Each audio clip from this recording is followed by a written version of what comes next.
Tell me about the two proposals. Well, proposals 1 and 2 are city voter proposals only for Grand Rapids. Proposal 1 would move our off-year election of our mayor and commissioners to the even year, which would coincide with our even year state and federal elections. Proposal 2 would eliminate the candidate's ability to win a victory in the August primary race. That is a final victory, not just winning the primary. That would move their candidacy automatically to the November general election, whether that is an odd or even year. What do you think if these proposals pass that would accomplish? Well, first of all, in the even year that coincides with state and federal elections, the voter turnout is about 5 to 6 times higher than we have in the off-year election. So for the city of Grand Rapids voters, that means for every person that votes now in the off-year, you would have 5 to 6 times the voters in the even year. And what that does is it engages our local candidates to look up and see who their candidates are and what they stand for. Currently, with only 8 to 10% electing our officials in August in a primary race when they get one vote over 50%, you have very little city participation for the election of our officials.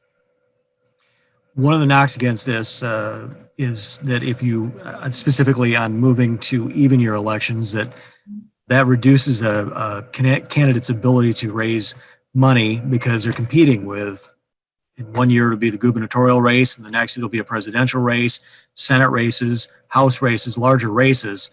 How do you answer that argument? Well, I think if you look at who is funding our local races, they're not particularly people that have a lot to gain at a state and national level.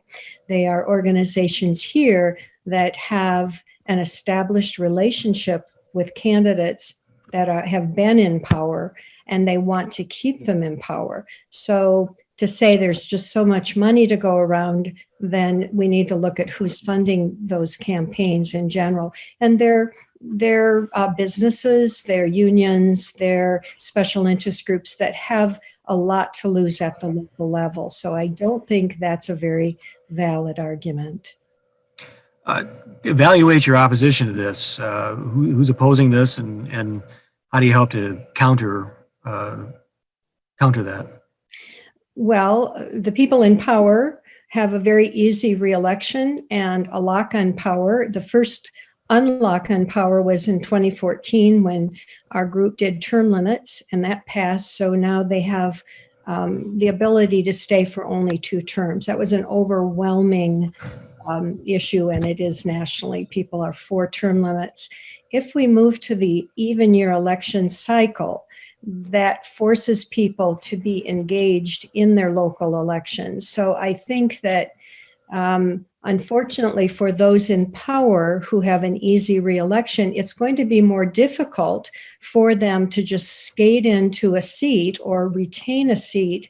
And it's also going to open the opportunity for those who want to come in and represent their community to have not an easier race, but a chance at the race. Because Joe, if you have 8 to 10% of the city turning out, all you need is your special interest forces encouraging all of those people to vote, and you almost have a lock on the election right there. So I think for the good of the people, which our country is founded on, the people are the ones that are supposed to be in power.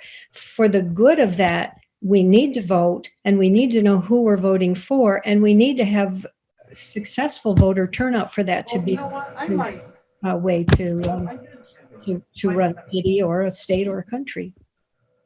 Final question: how, if these two proposals pass, how would you measure the success? I think, well, the first thing I would say is we would measure the success by the fact that people are voting. And we're not spending that $500,000 it costs to have an off-year election. So we're saving taxpayers money, we're increasing voter turnout, and that voter suppression that is out there, especially in our minority communities, if more minorities are voting, I mean, those are all wins for the people. So I think if it passes, it's an automatic win.